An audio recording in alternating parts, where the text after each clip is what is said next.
Hey, Prachi. Hi. Oh, hey, how How was are your you doing? day? Oh, it was quite a day. And I was very excited to come and talk to you because I wanted to share what happened. Oh, what happened? So I had someone that I've been speaking to, and she's a lady, and she wanted to get on with my coaching program and things like that. This is like the second time that we were meeting. And Mm-hmm. she said that I'm all ready to sign up, and this is super great and all of that, but I need your personal phone number and WhatsApp number.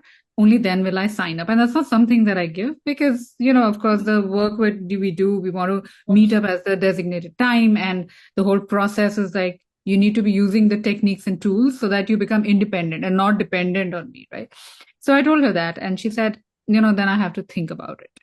Uh, and that was really like, setting a boundary that I have for myself in terms of work, Yeah, it to is a not give personal out. boundary for privacy, right? Like, matlab, Yeah. I'm sure you have a work number and then you have a Yeah. personal number, correct? And for the work that I do, I mean, you can always book a session through my calendar. You can send me an email, Yeah, or you yeah, can reach out to my team and say that, you want something scheduled because everything happens in a session. That's how the right, conversation right. happen.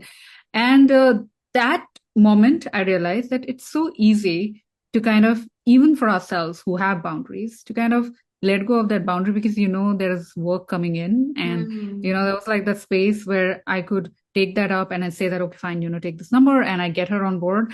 Or I take a step back and know that this is not something that kind of aligns with me so that next time when I'm taking a session or I get a call from her and I feel like, oh, my personal boundary was kind of compromised Yeah, and doesn't feel good. So I thought, yeah, that's interesting that it happened today. And that just brings us to our conversation that how tricky boundaries are. And sometimes the not setting and setting a boundary doesn't mean that you're an asshole, right? yeah, That's really yeah, something that, we should talk about. So, yeah, I think that's yeah. what I I want can to know totally from you. relate to that as a therapist also because this is a similar dilemma that we face even in our work that we do because Mm, giving out personal numbers is not something that is recommended exactly for the reason that you said for not building dependency in our clients. And also because, when you're working so much with people all day, all the time, then it's really important to have your own space where that infiltration is not happening. yeah. And therapy is such a intimate, complicated relationship between a therapist and a client that if we blur those boundaries, if like this social infiltration happens in personal lives and all of that, then well, it can mean different things to different people. It can also be very detrimental to the therapeutic relationship if we are Yeah. not careful. Yeah. So I think you've because it happened to you today, you picked a really fun thing to talk about. Yeah. I Yeah, I was think, like, and this is something I like talk to so many of my clients about also. I think this is a very common struggle for a lot of people, boundaries, yeah. right? And with the whole social media and all that, it's become even more so, right? So Oh, a lot of yes. times people ask that, why wouldn't you put your personal things on social media? That's also because our clients are there on social media. So there's only so much Yes. that we want to kind of give access to in terms of who we are as people and, what are we kind of putting out there because Mhm. everyone's getting influenced. And I think there's a lot of boundary setting in social media as well. And boundary means so many different things to people, like all of us. It's the sense Yeah, of boundary is so different, right? absolutely. Wow. So, So boundaries, what we are talking about today. yeah, Okay. let's talk boundaries. And just to introduce us, guys, again, once again, welcome to the Grown Up Girls podcast. And this is Shikha and Prachi, an international mindset coach and a trauma-focused relationship therapist. And we bring to you conversations and snippets of those conversations from our actual real lives, because Shikha and I are friends in real life. And when we talk about those things, and then we have this spark that, okay, you know what, this conversation probably needs to go out to a larger audience and it needs to reach more people because we like people. Yeah, we We do. work We do. with We people all work the with time. people. Yeah, we like people. We like to include people in what we do. And yeah, so we take those conversations to you and we want to include you in these conversations. So we are back with another episode of Grown Up Girls podcast. And today we are talking about boundaries. Yes. What So is Chika, boundaries? What does it mean? I'm gonna start with like asking you, what is the first thing that comes to your mind when I say the word boundary? And if you are listening to us right now, I want you to just pause the video for a second and give me like the instant exact image or word that comes to your mind without filtering it, without looking at the appropriateness or silliness of it. Just give me the first word, write it down in the comments right now. What is the first word that comes to your mind when I say the word boundary? What's yours, Shikha? So for me now, because there's also grown up to the girls, right? So over a period of time, I think it now looks like a white picket fence. Uh, it's so it's pretty, but it's necessary.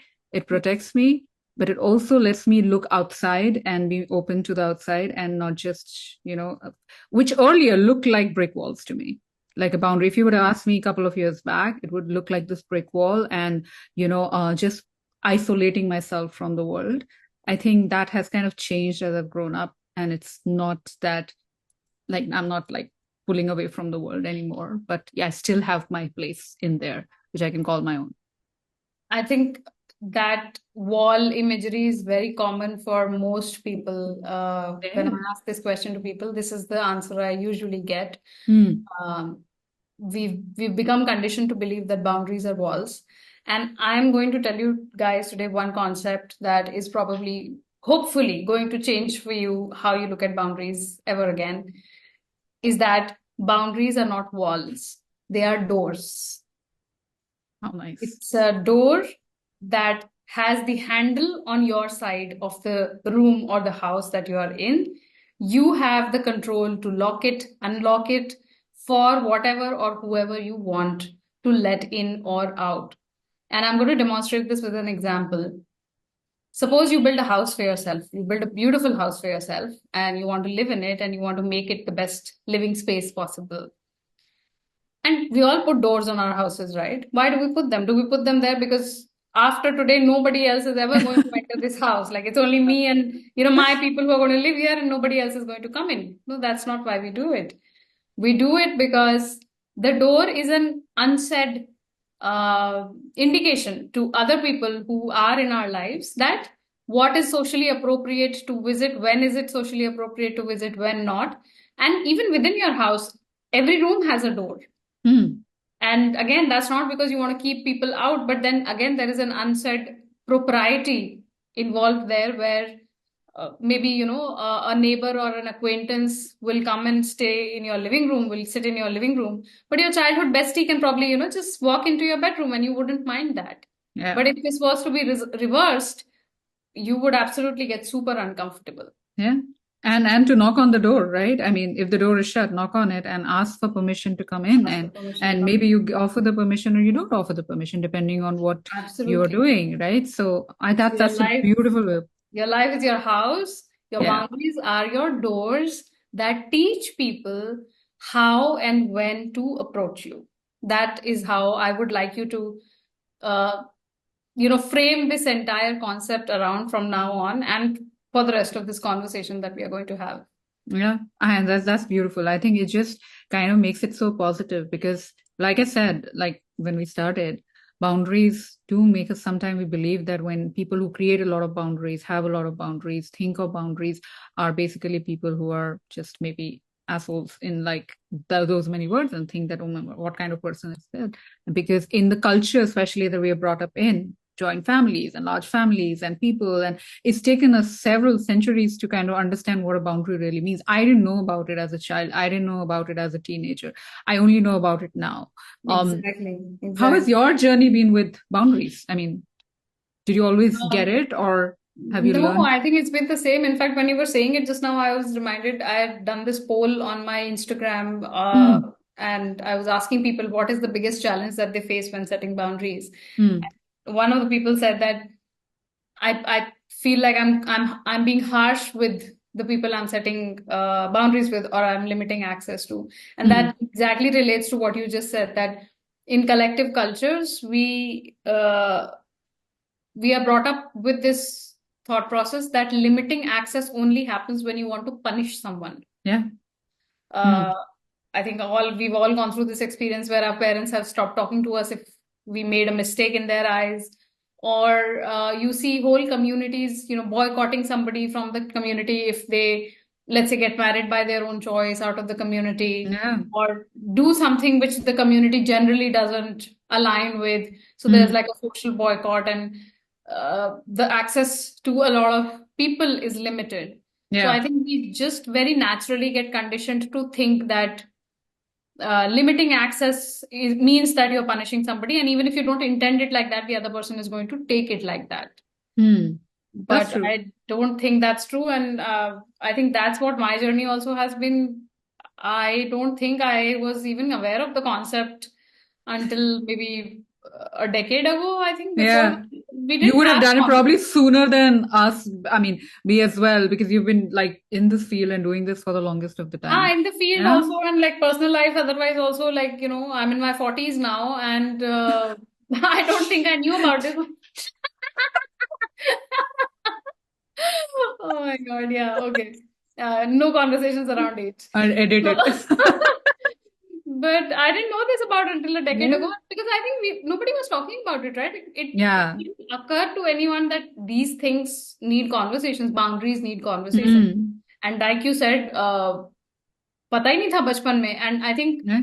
हम जब 30s cross कर जाते हैं, जब बिल्कुल पानी sir के ऊपर हो जाता है, तब Like, आपको रियलाइज होता है अरे कुछ करना पड़ेगा, and that's when you set boundaries, and I think that is also a fundamental error with setting boundaries. Most people yeah. Will set it as a last resort, और लाइक बिल्कुल जब it's neck to neck. Yeah, when you've already been through everything, and especially also for women, right? I mean, the whole concept of boundary has come in even later for women, I think, altogether, because Yeah. men would be like, okay, I'm at office, so there's certain boundaries at work and things like that. This is my work time, this is not my personal time.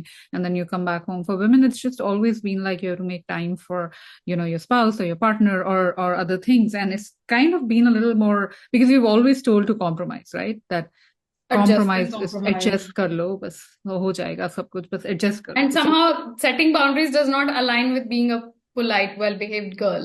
yeah, exactly, right. And I think that's kind of been my journey as well. So at one point of time, as women expected to be really good at work and also really good at managing home and doing all the things, and that's what the definition of a perfect woman was. And because I think for me the hardest has was to set boundaries with people that I looked up to or sought some kind of validation from, right? So that was always like the thing for me. So when somebody puts in this, kind of crown on your head that this is what you can do both, then there is no sense of boundary because you are out there to prove it to that person and to the world that you can do it. And in that process, every line kind of diminishes. And you don't know where boundaries are, what boundaries are, and it's. I think that's a big, huge learning for me over the last another. I think a decade again. That's So a really interesting point. I never thought about it like this, that probably people do face the most challenge setting it with people that they look up to, because uh, there's admiration involved, and there is a need for approval involved, and I guess that must make it more difficult. I think for me, the one person I struggle most in setting boundaries with is my mom. oh, they do use the It's mom card quite a bit. Where's the mom? it is so difficult to even explain the concept, like simple things like entering a room, knocking, Hmm. or like food. Oh my God, food is like such a huge area of debate, because you tell them, okay, I don't want another paratha, I don't want another roti. Are you sure? Are you sure? They'll keep pushing. And even if you keep saying no, then it'll appear on a plate. And, so, I've been told this, that this is how they show love, right? Yeah, I respect that. I genuinely do respect that. I appreciate that. But this is exactly where, cultural differences come into play, that yeah. uh, no has to be accepted. Hmm. No does not mean that your cooking is bad. I don't like your food, or this is not good enough. It simply means I don't want it. It's not about the other person. You. And Hmm. I'm giving the example of food because this is so common in every household, and Yeah. it's taken as a very मतलब हम तो Indians बड़े प्यार से खिलाते हैं and all of Hmm. that. Hmm. तो वो वाला एक पूरा चलता है, but that's lovely, that's very nice, but also it's somewhere, I don't know, I personally feel that it's somewhere like diminishes the potency of saying no. If someone is saying no, Yeah. that you can request, yes, you can say that, you know, it like, why don't you have another or something like that, but then constantly pushing it until the person gives in is a very everyday example of Yeah. how boundaries get breached for people in their lives all the time. Yeah. Yeah. And I think that brings me to something very interesting that I always think about. So I think that boundary setting is like a three-stage thing, right? So you Okay. have like a request stage, Hmm. uh, then you have like a solid boundary setting stage, and then you also have like an ultimatum stage, right, which is like reaches Hmm. through the level of threat sometimes. Uh, how would these three differ? So a boundary and a threat. Request, of course, I think we all understand that the first time you would say that, this is not what I want. Could you please change the way you speak to me? Or could you Hmm. please change the way, you behave with me in public and things like that, where, we feel disrespect if it's a boundary for someone. Hmm. What's happening in the stage of boundary and threat? I mean, how are we looking at these two things? So, I don't think that they are stages of the same thing. Mm. I think they are different things which seem similar to people. Mm. A request is also not boundary setting. A Mm. threat is also not boundary setting. They are Mm. different things, but I think probably we use it very interchangeably and we don't Yeah. Mm. like a request is a request. A request is something that you gently ask someone to do for you. Mm. Okay. A threat is the other end of the spectrum where you Yeah. dominate someone to do something for you. Mm. Mm. Okay. Premise is same. You're asking another person to do something for you. Mm. In one stage, you're using a gentler, milder communication pattern, and the other, you're Mm. using a forceful, dominating pattern. Whereas a boundary is never ever about asking someone else to do something for you. Mm. A boundary is always about what works for me and how do I plan to follow through on this. Mm. So, for example, if I tell my partner that, you know what, if you don't call me when you're going to be late, I am not going to speak to you. Mm. Okay. Or I'm not going to answer your calls when you call me then. Don't expect me Mm. to then respond to your calls and text. This is a threat. Threat. Yeah. Okay. Or saying simply that, hey, when you reach work, could you just drop me a text to let me know that you reached? This is a request. Mm. A boundary will be sounding something like, uh, it matters to me when my partner stays connected to me because sometimes I get anxious about their safety. Mm. And therefore, I would appreciate if we have this pattern of communication where we let each other know No. Mm. where we are. Now, if they don't follow through on this, we don't go to a threat. We don't say, oh, but then if you don't do this, this is what I'm going to do. The Mm. consequence in a boundary is also like related to me, not to the other Mm. person. Mm. Okay, another example. So, for example, I have a group of friends who, who joke a lot using body shaming statements Mm. for other people. Mm. As a group, they do it. बहुत common है ना, like group Ah, में very. दूसरों Very. का मजाक उड़ाना. Ah, yeah. Now, if I have a boundary that I am not going to be participating in any body shaming conversations, then it's not for me to force them or like to say Mm. to them that, guys, if you don't stop this right this minute, I'm walking away. Mm. But it is for me to say that when this is happening, I say, okay, you know what, this is not nice. They do it again. And then I get up quietly and I say, I don't think I can be a part of this conversation because this does not align with my values. So I'm going to Mm. take your leave. Mm. And they just walk away. Yeah. Right? I did not threaten anybody. I did not push anyone to do something they didn't want to do. But Mm. I honored what matters to me. Yeah. So I think the difference is ownership, and I think that's the reason why people find it easier to do request or threat Right. then do set boundaries, because boundaries require you to have that sense of ownership on yourself, right? Exactly. And you can't blame another person. Maybe the person respects it, maybe the person doesn't respect it, and then again the onus is on you. How much do you want to be connected to that person? For example, if you Exactly. feel disrespected in a relationship, and like the communication thing you said, like that's a very important aspect of a relationship for me. Communication is extremely important. So if that is not honored by another person, then the onus is on me as to, do I want to take it forward or do I Yes, not want to take it forward? exactly. That means I cannot Exactly. say that no, he's the wrong person. He's galat aadmi hai Or to nahi he bol has to change. सकते. Or he has to change. I mean, Yeah, that's the way he is. That's the way I am. So, exactly. uh, what am I choosing? Where am I being in this, right? And Exactly. I mean, the question to ask is that why am I not going towards someone who is more aligned to my boundaries yeah, rather than pushing someone to change their boundaries to fit with mine? mine. And Because then that's never also something happens. we don't do with boundary setting. Yeah, When we are exactly. trying to change another person, we are actually disrespecting their boundaries. Yeah. They And may or may that's not crucial. say it like that, but that's how it is, right? Yeah, yeah, absolutely. And feel the sense of power and reach on to the stage of threat, which then Yeah. doesn't solve anyone. And that leads to, again, people moving apart. So I think that's a very, very crucial part. And this is a very nuanced conversation, to be honest, because it takes me a long time to explain to my clients also that what is the difference between following through on the consequence of breaching your boundary being breached Hmm. and a threat. That is Yeah. also a fine line, right? But Yeah, that's it what. takes time. Because some people think that, yeah, I have to give an ultimatum because the person needs to know what happens. I mean, Yes. before you give an ultimatum and you get into, so again, depends on why are you stating something, right? Hmm. After multiple reminders, after multiple talking, saying that, this is not working for me, I need to step out, and be able to step out, rather than creating a drama around it that you do it like 10 times. No, I'm going to step out, I'm going to step out, and then just keep going like that. So Yeah.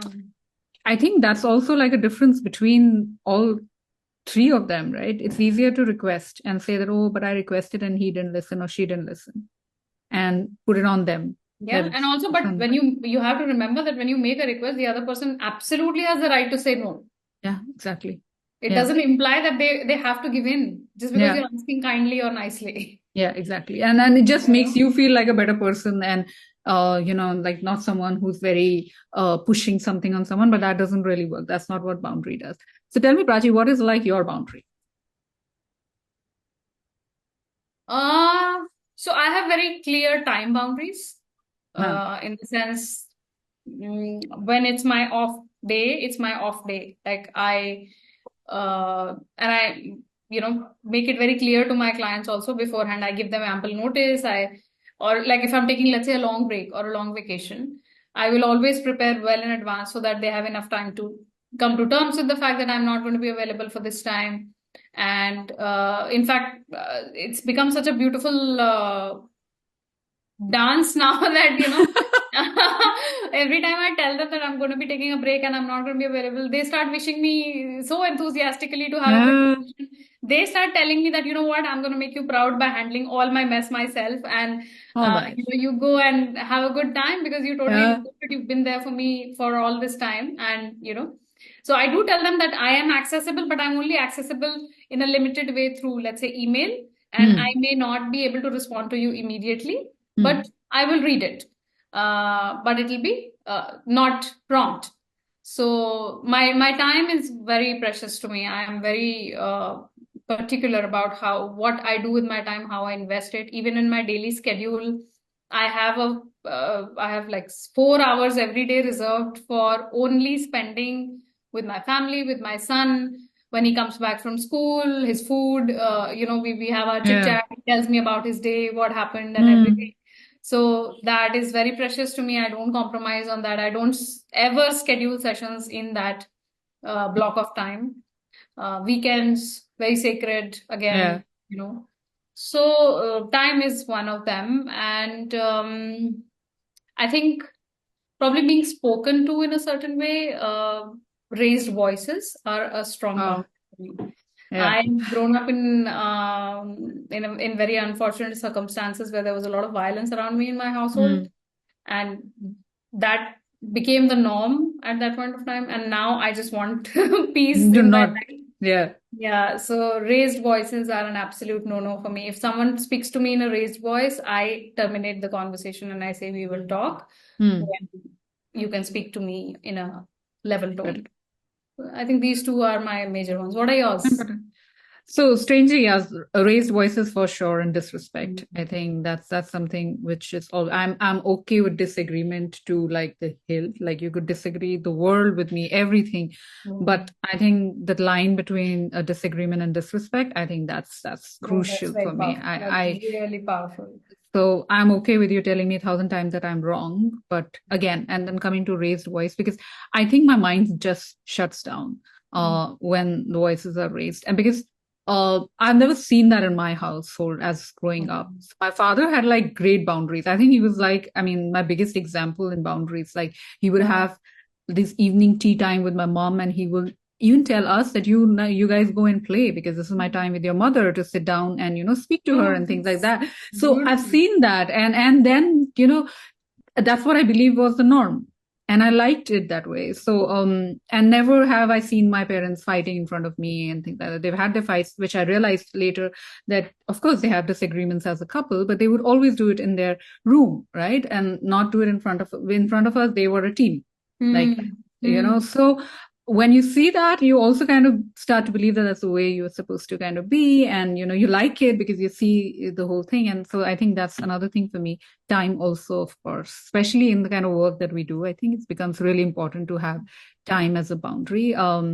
When do we do what? Take our time for ourselves, to refuel ourselves, refill ourselves, so that we are able to give out better.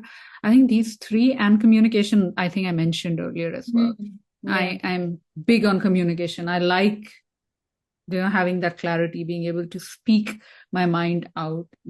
Doesn't need to always make sense, but Hmm. just to be able to share something candidly and being vulnerable is extremely important to Transparent. me. Yeah. Yeah. And I think that those are the things that I'm very like my boundaries. I'm just realizing something so interesting that we both have raised voices as a boundary, but exactly opposite reasons Yeah, for why exactly. it is a Yeah, boundary. why it's important. Exactly. Because I have then when I came here, and you meet people and you see households, and I've seen raised voices and I didn't Hmm. like it because I never seen it.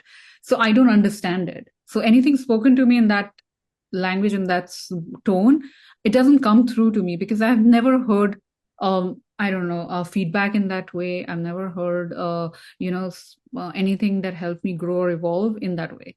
So it doesn't come through to me. So yeah, I think totally different reasons to kind of the same Yeah, so boundary. interesting, no? Yeah. So And that one, just I think yes, says that boundaries are always going to be unique to whoever is setting them. yeah, Reasons are going to be entirely your own.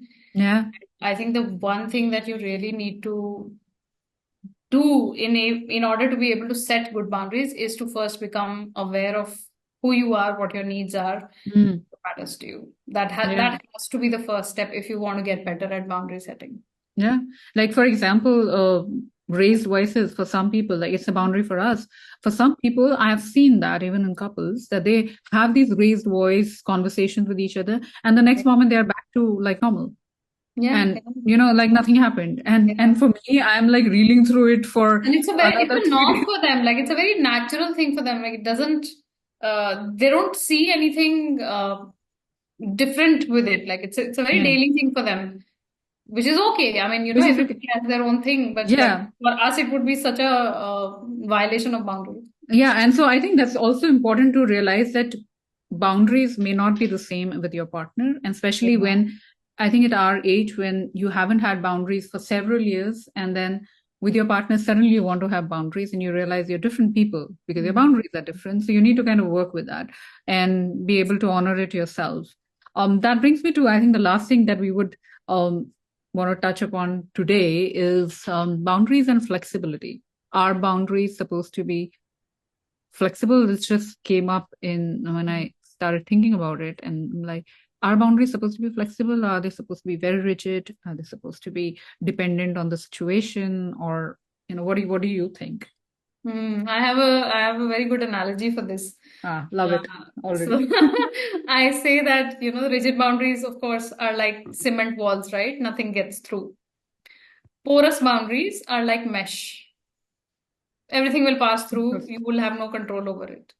Good boundaries, healthy boundaries have to be like silicon. Hmm. They are flexible, adaptable, but Hmm. they're non-porous. Hmm. So you control or you regulate what comes through, but that does not mean that you are absolutely rigid about your surroundings and adapting to your surroundings. Hmm. So that sense of self that you build for yourself, I think Hmm. it has to, you think silicon, think like, okay, something that flows, Take that's shape. Hmm. flexible, takes shape, but does not lose its own shape, Identity. Yeah. and Hmm. does not let everything pass through without any kind of filter or any kind of discernment. Yeah. And I think So very important. Yeah. yeah. For example, you have a boundary, like for example, if you have the boundary of, say, sleeping at a particular time. So for me, it's Mm. 10:30. I would sleep at 10:30 on most days, working days. But if somebody wants to talk to me and I know it matters to them and something has happened, would I still want to sleep at 10:30 because it's the boundary that I set for Yeah, myself? like my best Maybe friend no, could right? be going through a bad breakup, and Yeah. she needs to vent, and Yeah. it's And not I'm something okay. that happens every day, or Yeah. she's not going to need me every day like that. But once in a Exactly. while, I have to be there for her. Yeah. So yeah, there are some boundaries that can and they should be, I think, flexible Mm. over a period of time. Flexibility does not mean porosity. Exactly. Yeah. It doesn't So mean you that you're have going to to be accept it. flexible. Yes, Yeah, be over and over flexible, again. but not be porous. Yeah. You still regulate what comes through, but on your own terms.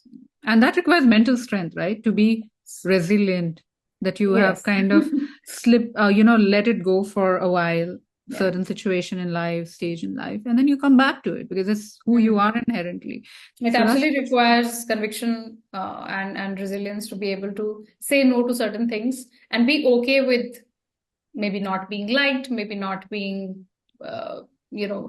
accepted, or Hmm. maybe not being not like maybe losing a client. Yeah. Or walking away from someone, right? I mean, Yeah, yeah, or losing a relationship even for that matter. yeah, because people will tell you in those times, and especially when you say that I had a breakup because of this, that, oh my God, but why such a small thing? But that small thing is going to become big thing after you'll realize after a decade that It that becomes reminds me like of a that dinosaur. movie, Thappad. Oh yeah. Oh, I loved that I movie. Oh know. my God. Reminds me of I that. loved it. And it was just something really. Yeah, and they tackled it very well because there are times where you think that, oh, like, एक ही बात is है. this a disproportionate punishment? Because he's genuinely apologetic. Everybody is genuinely like trying to repair for it and all of that. That's a lovely example of how you stand by your own boundary. Because Yeah. if you step back, if you show anybody once that your boundary is compromisable or Hmm. can be pushed, then that day is not far away when it will be pushed. Pushed again. Yeah. And its boundary and that action also is not just one thing, right? It's not just the action, it's also the mindset, which kind of came out in different things and Hmm. different Yes. situations and different ways and different things that were told to her in anger or to validate or to say that she was wrong, all of those things. So it was one was the actual slap and then was the mindset. And I think, that's what matters. Like, Absolutely. it's not just a physical slap, it's also the mindset and the way you're treated, right? And so it was Absolutely. beautiful. I love that movie. Yeah. It's very But nice. to not close it on a very grim note like this, Yeah. I think before we wrap this up today, Hmm. tell me two things that work for you in your personal life when you try and set boundaries. What are two good practices that work for you? Oh, so you're saying like how would I set it effectively, or how would or two boundaries that I have that work really well? No, how do you set it effectively? What helps you set boundaries effectively as a blanket practice? Two Hmm. things. So one, being very mindful of what are my triggers, Hmm. right? Because if I don't know what triggers me, I don't know what boundary to set. So when I get triggered by something, I try to go back and see what triggered it in me, and then where is it coming from? What line did I allow someone to cross with me? And then, set a boundary according to that. And the second thing is to be able to communicate it Hmm. without being telling the other person that you're wrong in this, but saying that this is me. This is what Hmm. triggers me because of who I am as a person at Hmm. a certain age, who has had her own experiences, her own life journey. And if you could honor this, for me, that's how I see us, moving forward with this. Otherwise, it becomes challenging. And I think just to let them know that it's not them, it's me who's setting these boundaries because they're important to me. And they have a choice of accepting, not accepting, moving on. Absolutely. Yeah, that's, I think, really, really important. Okay, my What two about things you? are Yeah. the first one is that I set a boundary the very first time I see it breached.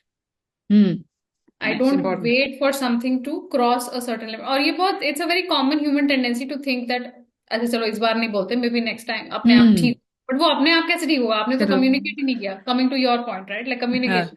Yeah. You never told the person that this bothers you, right? So for me, it's very important that the first time something happens that is a boundary crossing for me, I communicate it. I will set it right there that this is not something that works for me. That's one. And second, I think when it comes to boundaries is I am very particular about what tables I want to sit at. So important. Metaphorically, of course. Who are the circles I want to align with? Who are the people I give access to in my life? And who are the people I want to associate with? Because different tables will have different boundaries as norms. And some of those tables are not for me. Doesn't mean they're bad tables or I'm missing out. But I put in more effort in finding what tables are for me rather than turning the ones that are not for me or making them feel bad for it. So I think I'm very careful about what tables I want to sit at. So important, really so important. And I think that helps to set boundaries. They're not bad things. They're important things in life. They're tough to set, so they're not easy, but you get better with time and age. Totally. Yeah. I think this is enough for today. We can wrap up. Yes. And if you guys have watched this entire episode and you have questions about boundaries or you have anecdotes to share, just like, Shikha shared in the beginning today, please let us know. We love stories. Yeah. We love anecdotes. If there's anything we can add to your experience, we'd be happy to. And if you just come here and listen to us and enjoyed the last 30 to 45 minutes, drop a comment and let us know that you were here. We love to know that you were here so that we can say hi to you. Yes, absolutely. Like we said, we love people and this is for you. This is our conversation, but we would love you to be a part of this conversation and share and your experiences, things that you're facing. And it's always a pleasure to hear from all of you. Absolutely. And if you're enjoying our conversations and you would like to stay updated, you know what to do. You have a subscribe button. we should say that now that we're officially a YouTube podcast, we should say yes. Like, share, subscribe. Yes. Please go ahead and do your that. likes let us know that you were here and you are enjoying what we are sharing with you. Your shares let us know that what we are saying you think is important and should reach more people. And the subscribe, allows you to stay in touch with us as soon as we come out with a new episode. Absolutely. It was lovely chatting with you, Prachi, as always. Likewise. And it's nice that we share a table. Oh, I love that. I know. And I think with us, it just happened so beautifully and so naturally. Absolutely. I think we built our own table. We have our own two-seater table. All right, guys. Go ahead and see you. Bye. Bye-bye.